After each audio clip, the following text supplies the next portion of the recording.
Hi, Vaibhav. Hi, Gitanjali. How are you doing? I'm good. I'm good. How are you? Very well. Great. Continue with the conversation we were having. Can you explain what arboriculture is essentially?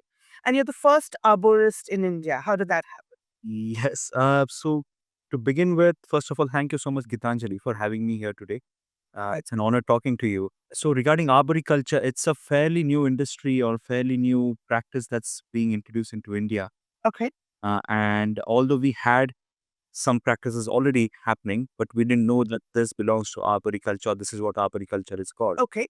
Traditionally, there were a lot of practices in regards to managing trees and maintaining trees.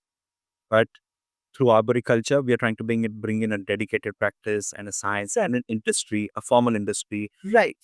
improve the standards that we have here. Right. So arboriculture, basically, if you break it down, it means management of trees in urban areas. So look at trees, individual trees, basically trees in forested areas are usually managed by people who are working in the forest industry or people who have expertise in forestry. So like the dynamics and the behavior and the responses of trees in a forested area. It's more like a community of trees growing together in a forest. So the Right. management is more of a community base. It's not an individual tree basis.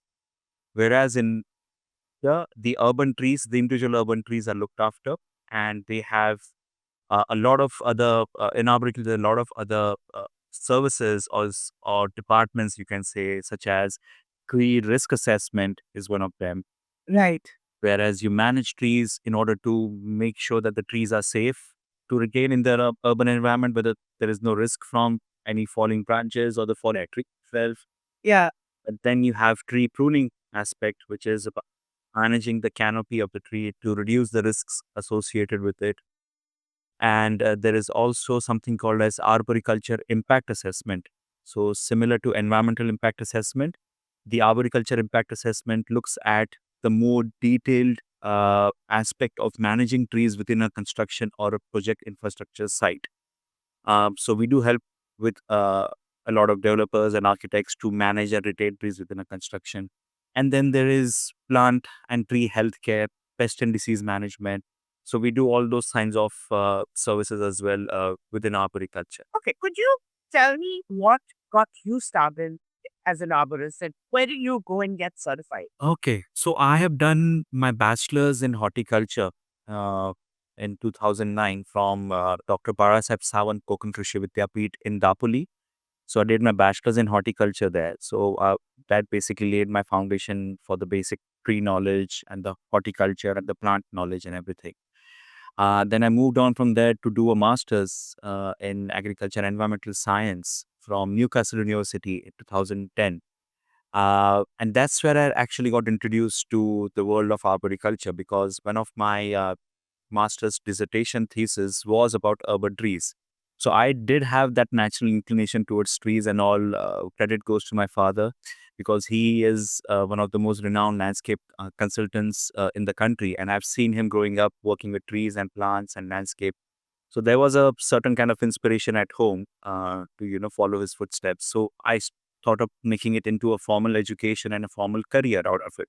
Okay. So after my master's degree, I got to know about arboriculture and I came back to India, started practicing Okay. in landscape. I did a few projects, but then I felt there was a huge need to look at trees from a different perspective because everyone, Right. there are lot more people who are doing landscaping work much better than what I could do. So, and I wanted to specialize in something, and arboriculture or tree management was already always on my mind. It didn't happen overnight. So, after my graduation, and I came back to India, I worked for a few years in different companies, started my own freelancing practice. And around 2014-15, I was asked by the Mumbai Metro to help them out with the tree issues that they had. And so I thought that this would be a good opportunity to learn as well as to bring out the subject of arboriculture into the limelight, for everyone. And that's how I started learning about the subject. I traveled around a little bit more after that, and I understood the gaps that are there, in actually managing trees on the paper and actually managing them on the site, on the ground. Right. And there was a huge gap. And over a period of time, I learned, I traveled, I worked with a lot of other consultants around the world. Yeah. Around 2018 or so, I was the first ISA certified arborist in India. So that's how my journey into arboriculture began. And since 2018, I've been working as a certified arborist in India through my company. I've got my own freelancing. I've got my own private company called Tricotech. Right. And also now we have our non-profit wing called the Amenity Tree Care Association to promote and create awareness and educate people about arboriculture in India. Okay. Could you tell me what does Amenity Tree Care Association do when you, I mean, when you say it's a non-profit and you talk about trees, what does, what are you looking at specific? So our main goal to have such a non-profit was to basically reach out to maximum number of people, not just the layman, but also to the decision makers and the high-level ranking officials, Yeah. to make them understand and realize how important arboriculture is for our country. And doing that through a private company is not very much advisable. So we thought we should have a non-profit organization. We should do events, trainings, conferences, and provide educational opportunities in India for aspiring arboriculture experts in India, Right. Okay. um, which we don't have at the moment. If you look up, there is hardly, not hardly, I would say there are none of the courses in arboriculture happening in India right now. Okay. So that was a huge thing that we thought we do and make sure that we bring that into India. So through Amenity Tree Care Association, we Yeah. have teamed up with a few organizations internationally, and we are going to be starting soon some of the credit courses, some of the certification courses, Okay. no, the trainings, Yeah. and as well in the coming few months. And we'll be also doing regularly every 1 or 2 years. We'll be doing conferences, seminars, workshops, for people to learn arboriculture. So we are just going beyond planting trees. There are a lot of people, and there's some amazing people who have done some great tree planting job, and they're still doing it. And we thought we should think a bit one step further and talk about the trees which are already existing. What about them? How do we match? So Amenity Care Association basically came out from this thought process of going beyond planting. Just Okay. Okay. Interesting. While you were speaking, you also spoke about how there are some ancient tree care practices that are part of Indian cultures. Could you maybe share one or two of those? Yeah, for example, in commercial food production, so basically for a mango orchard, so there has been a traditional practice of pruning the branches in a certain way so that you get maximum flower and fruit production. So it doesn't have to qualify as arboriculture, but it has been taught and it has been practiced traditionally for so many years and academically and professionally as well. In order to maximize the yield of the fruit, how those trees need to be pruned, what kind of pest management, disease management, fertilizer management needs to be done. So a lot of agriculture based practices have already been there in India. The other aspect I might want to add here is there is a lot of in government uh, owned trees, especially in urban areas. You'll probably see, even in forested areas sometimes, you'll see a lot of trees are painted with that brown and white color thing, Yeah. or around the trunk. So basically, that is another traditional practice, an Indian practice where so basically the red ochre and calcium carbonate, the white color, is applied on the tree to protect the tree from various pests and diseases, from fungal infections, and also to highlight the tree in during the night times. The white color stands out, so it also helps to Right. create like a safety thing around the roads. Which you see in forests when you're crossing forests in the light. Yeah. Yeah, so these are like some of the which is of tree care practices which have been going on, and we just need to learn from those. Obviously, we cannot let those die away because that has been working for so many years. So we just build on those and adapt to what the today's problems are with trees and find solutions accordingly. As you said, today's problems with trees, what are, I mean, in an urban space, how do we deal with this conflict? I mean, we need trees. We need trees for our sustenance. We need trees for the sustenance of the ecosystem. And yet we don't seem to be getting over the fact that, we have to, like, how can we plan an infrastructure and development better so that we take trees into account? Yeah, I think that's a great question, but the answer is obviously lies in the teamwork. So it's not just the job of or the role of an arborist. I mean, the trees are integrated and kept well and alive. So I think we do need to think of from a broader perspective. We also need to integrate the practices and the expertise of architects, landscape planners, urban planners, Right. engineers, and policymakers and decision makers of the city together and management standards, for tree. So the tree management or tree preservation doesn't begin when you start constructing the road. It begins years before you even start planning that road or that infrastructure. Just a question, So let's say there's a tree road widening project or a flyover is being built. Typically for these, some trees get cut no matter what. Have there been cases, or could you say that in maybe a certain percentage of these cases, for sure, if the planning had been different, the tree could have been saved and that the road or the flyover could have been thought of in a way that did not have the trees. So, for instance, sometimes you'll see a tree right in the middle of the road, and the road has to then narrows around the tree. And eventually, as you shared with me so many times, eventually that's a problem for the tree also because the tree doesn't need to be in the middle of the road. That doesn't help the tree. So the tree dies. So are there other, like, would there be ways in which this can be avoided? Well, specifically speaking about linear projects, so roads, highways, or even flyovers for that matter. So these linear construction projects have a limitation of designing according to trees. So that's actually not possible. Okay. Obviously, there are ways if the thought process or the approach towards this project is changed a little bit. For example, if before you actually draw the alignment of these roads, if we can identify which are the most important or the old heritage trees along this alignment, Mm, and probably find a way to safeguard those trees by either realigning the project, which is something's not possible. And we totally understand, but at least finding enough time to to safeguard those trees by moving them across to another location, by transplanting them and not cutting them down straight away. okay. So for linear projects, there's a very narrow wiggle room to to work something out. But for other projects like maybe a residential township or construction where it's not a linear, it's like a construction happening in a closed compound. Right. Oh, I think over there you do have a lot of wiggle room if if you begin your planning right in the beginning for protecting trees, right? Design states, not just in our country, I would say in most of the countries that I've seen, people think about trees at the very end of the project. I mean, when they want to start the construction, and that's when they realize, oh, we need to get rid of these trees and it's going to cause a problem to a construction. And that's when all the decisions are already being made, in terms of Right. design and everything. And designs can't be changed overnight or at the very last moment to integrate a tree. Right.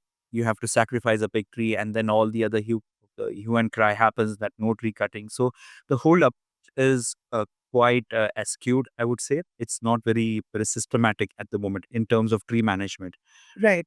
So to improve that or to change that, probably introducing something called as arboriculture impact assessment right from the design stage itself, Okay. wherein we look at trees from the construction point of view, the proposed construction, proposed design, and see what are the conflicts happening with the tree, and where the conflicts can be reduced Right. in order to retain that tree, or where the designs can be changed in certain way to retain those trees Right. safely.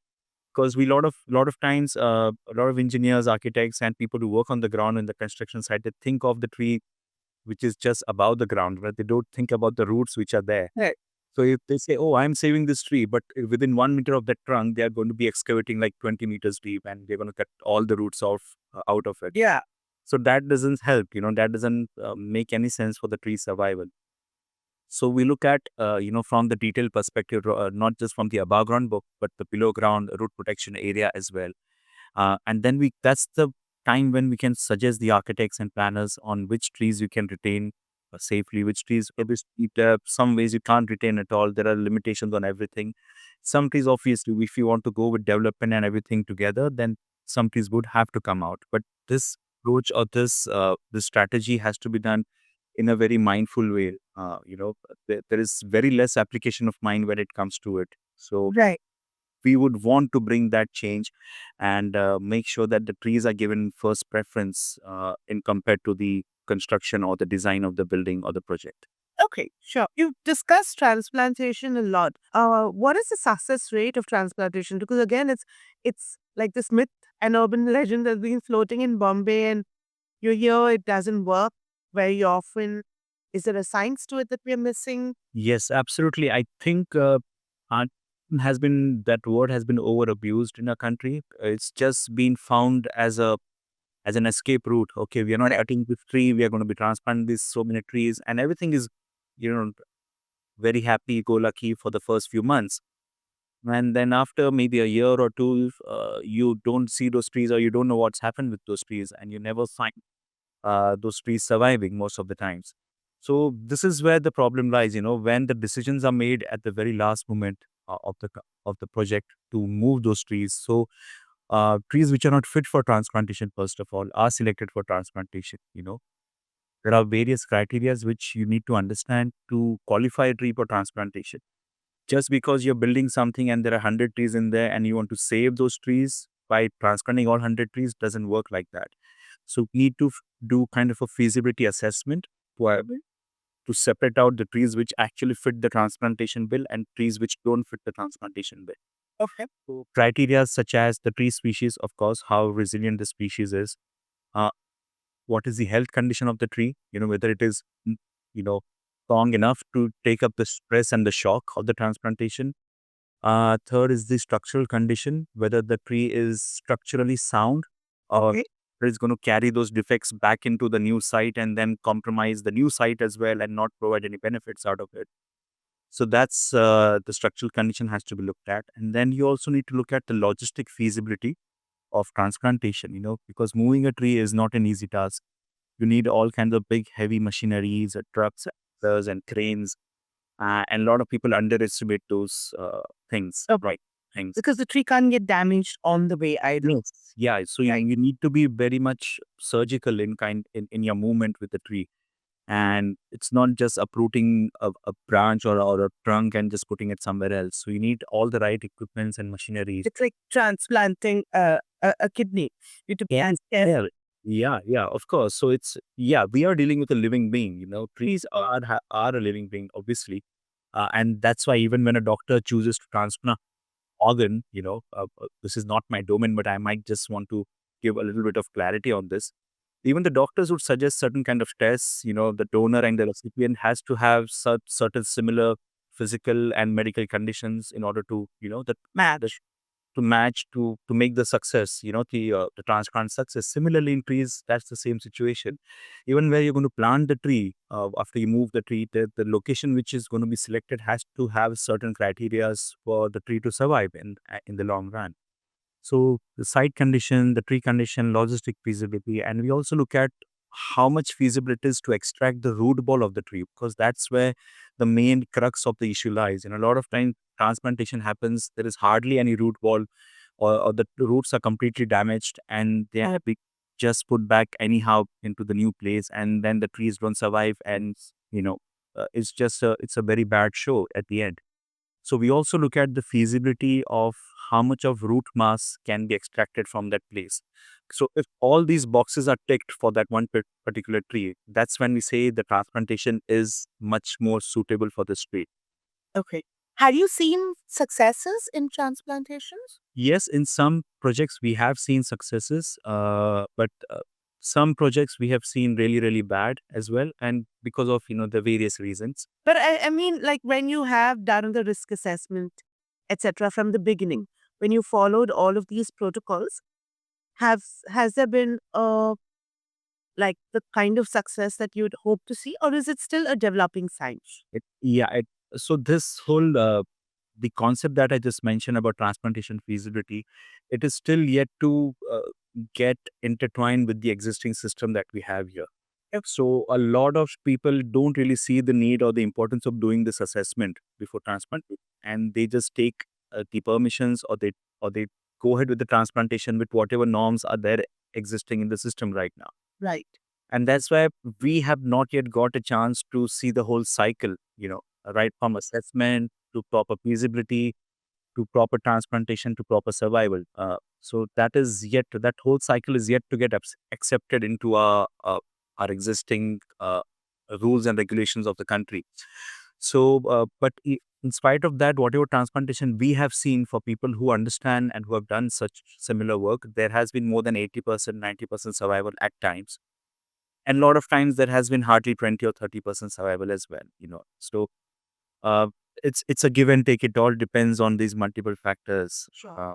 And I think it's because of this exact same reason, even we choose not to do a lot of transplantations, because even when we get a lot of people asking us, we can transplant these trees.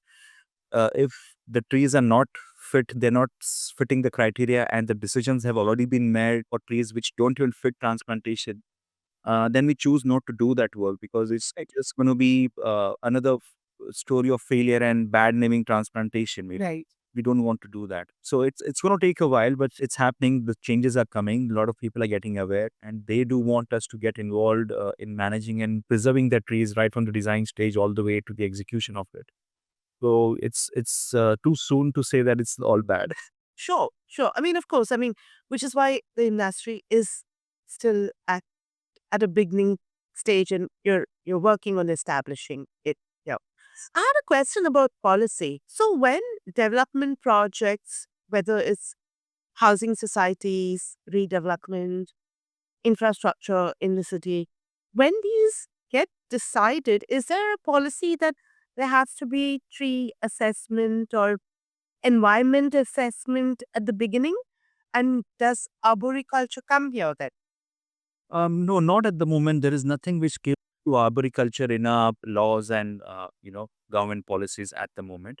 Okay. But yes, there are overarching documents which mandates requirement of environmental impact assessments for bigger So projects. the impact, but isn't the cutting of trees at the impact, or where am I missing the detail here? Yes, you're right. So when you do the environmental impact assessment, there is a portion where you talk about the flora and fauna impacted because of that certain project or the Sure. and in that small bit is usually talked about the trees, the number of trees being affected or the area of trees, so and so hectare of area of trees are being affected. Yeah.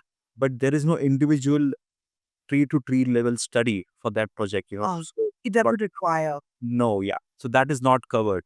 So a lot of construction projects, especially in urban areas, they do need tree inventories for that matter. Right. If there are 500 trees affected in a building project, the authorities might want to know which are those 500 trees, where those trees are, what is the geolocation, what are the photographs and everything. Yeah. It doesn't talk about the conflicts or the impacts or the mitigation plan of those individual trees. So that big link of managing trees in actual construction is missing right now. So the laws are there, the overarching law mandates and everything is there, the processes are there, but the standards to make sure that this happens on the ground is Right. missing.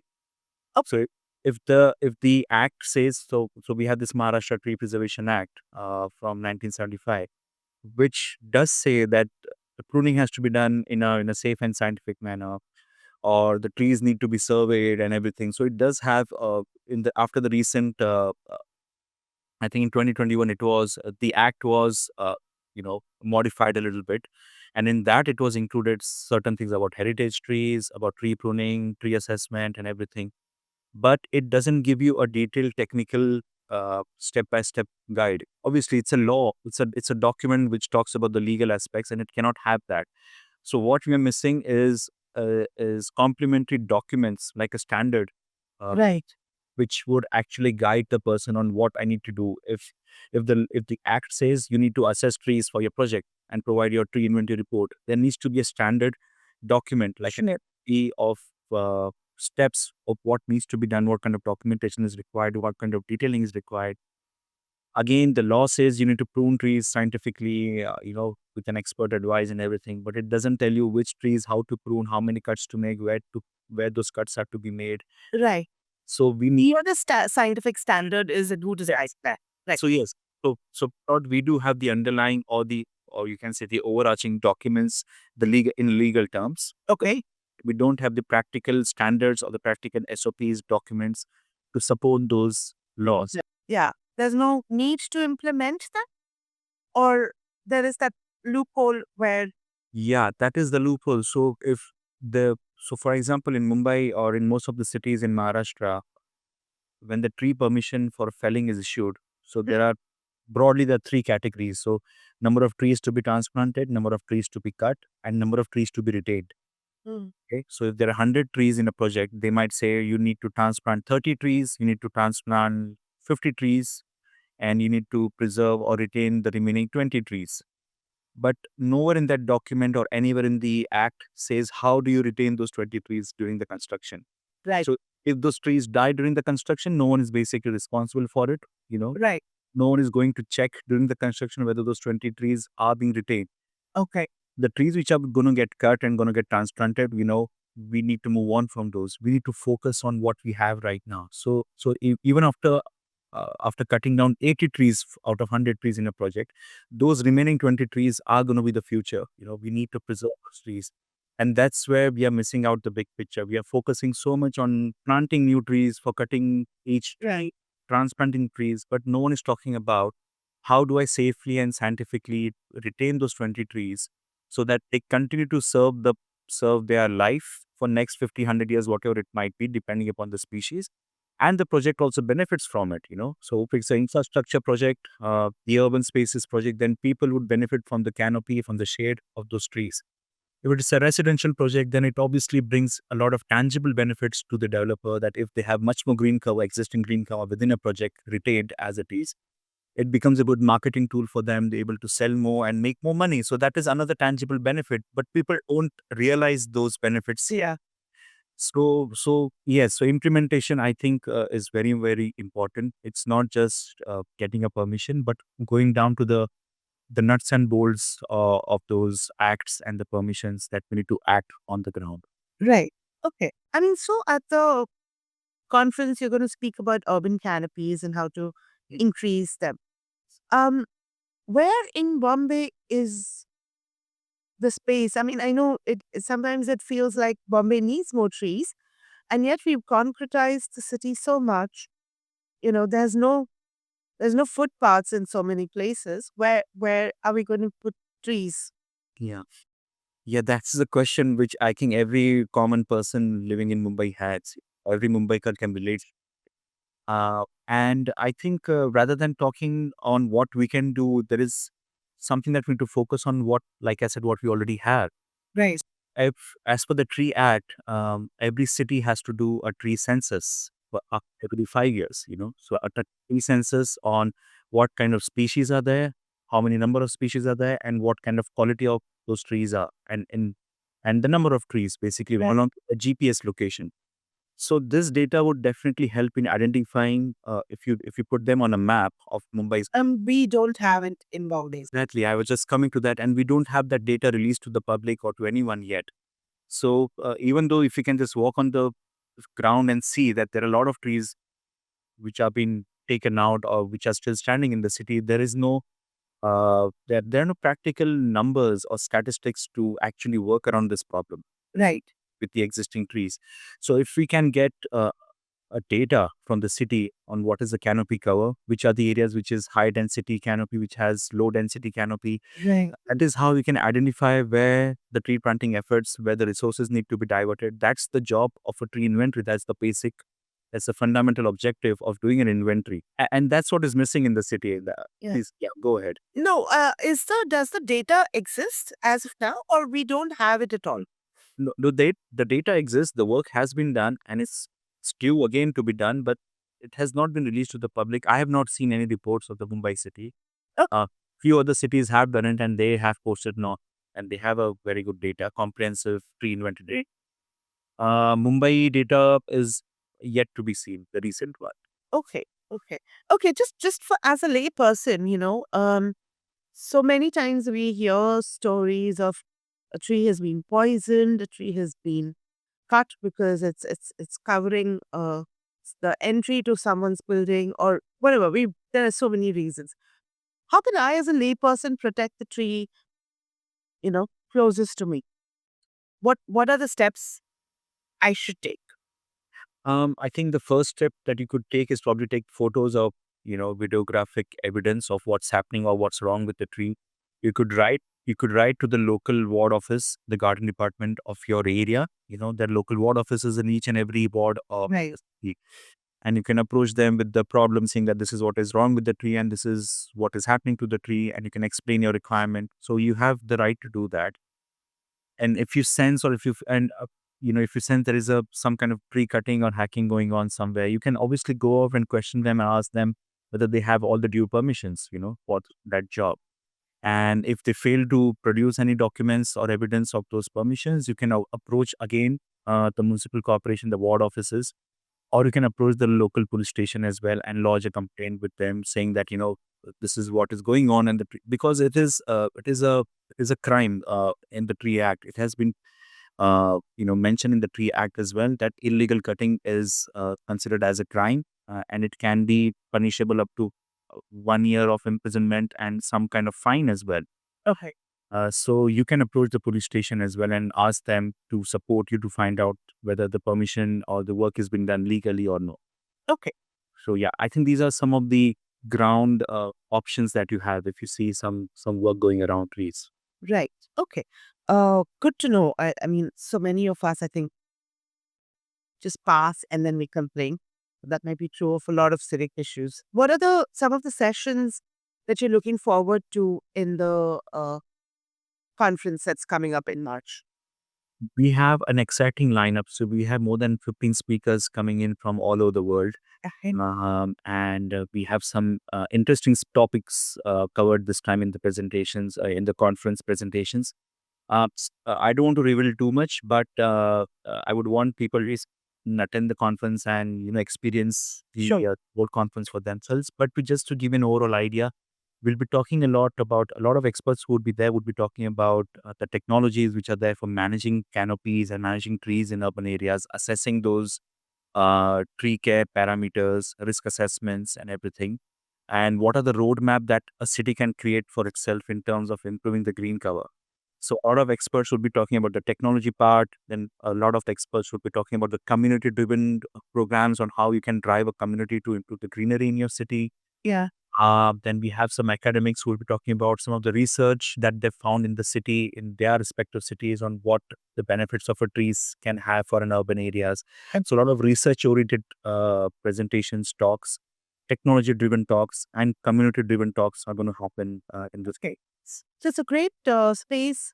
I mean, of course, if you love trees, but also if you're an urban planner, a policy maker in the space of policy, climate, etc. Yes, yes. So I think anyone who's working with trees, directly or indirectly, should Yeah.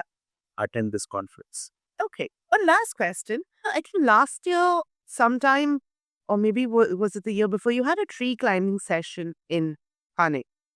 Yes. Yes. Which was interesting because, you know, I grew up reading about people climbing trees. I don't think I've ever done, but you don't see that anymore, essentially. And that used to be one of the ways in which we interacted with trees, right? You sort of come close. What are the other cultural ways in which we used to integrate trees into our everyday life that we've sort of lost over the generations and perhaps especially in urban spaces? I think trees and temples or the religious importance with trees is still existing in India. And it would be wrong for me to say that it's lost, because we still see a lot of ancient temples, and even some of the new temples, they have certain trees which are culturally related to that particular religion are being planted in that area. Okay. So we do still have those roots still intact culturally. So Yeah. and obviously India has a rich history and a very old history in terms of in trees as well. There are certain trees in certain cities that I've seen which are more than 300-400 years old, and they're Yeah. still strong and just doing brilliant. And those trees are protected by the local villagers and the local community people, and Yeah. those Trees trees are call that. video that you shared recently. Yes, so there are so many trees, so it doesn't have to be anything specific to a temple or religion, but just a tree being old, a heritage tree, Yeah. is also being revered as God or as something an almighty, and people want to protect and live around it. Yes. So cultural significance with trees, I think we still haven't lost it. I think Okay. the rural India is doing a great job at maintaining that for us. And it's a really proud thing for me to say that we have some amazing trees. Uh, Even if you travel like about 300 kilometers away from Mumbai, in Satara, Kolhapur, Pune, or in these regions, you have brilliant heritage trees.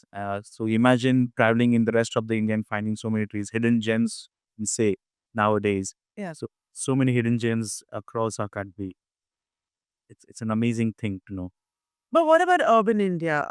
Both Delhi, Bangalore have, are known for their green cover.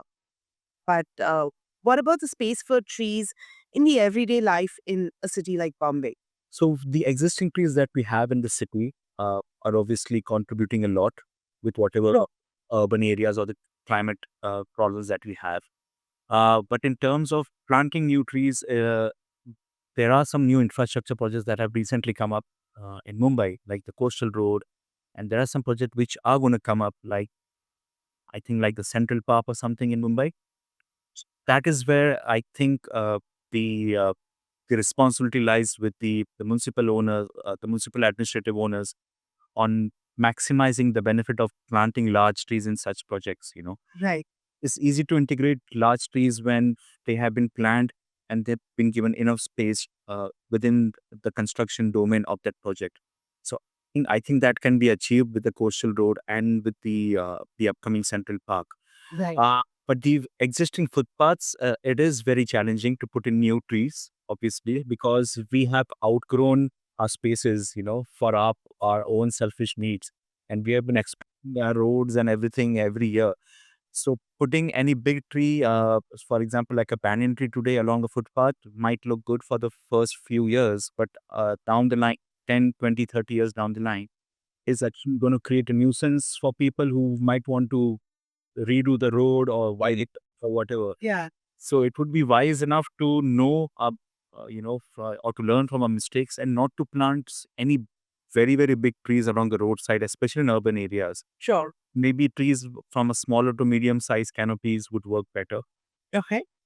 because they also provide shade. At the same time, they also provide good aesthetics. Some of the trees, the medium canopy trees, do have some brilliant flowering species and everything. But planting any big trees like banyans or the rain trees for existing trees without considering the space that they might require after 10, 15 years would be foolish to do. Okay. Okay. All right. Looking forward to the conference. Yes, yes, same here.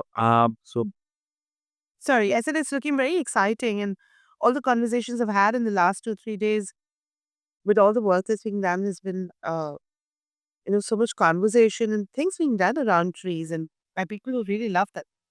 yes, and we are hoping to gain much more momentum after this conference. Okay. So we are hoping to work out certain trainings and certain education opportunities for people to learn about arboriculture and also work with the decision makers and the lawmakers Correct. to see how we can integrate. So we would be inviting a lot of people from these various domains into the conference and probably be able to showcase them what are the challenges that we have and what are the roadmap ahead that we can work on together. Right. Yes, we are all excited for the conference. Lovely. Looking forward to it. See you. Yes, Yes. yes. Thank you so Thank much. you so much.